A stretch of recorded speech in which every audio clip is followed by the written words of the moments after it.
Back to our channel. Today we'll guide you through the process of rotating a received photo in WhatsApp chat. Let's get started. Step 1. Open WhatsApp on your Android device and ensure you're logged into your account. Step 2. Tap on a chat where the photo you want to edit is located. Click on the specific photo to open it. Step 3.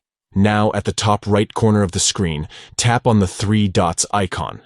This will open a drop-down menu. Step 4. From the drop-down menu, select Rotate.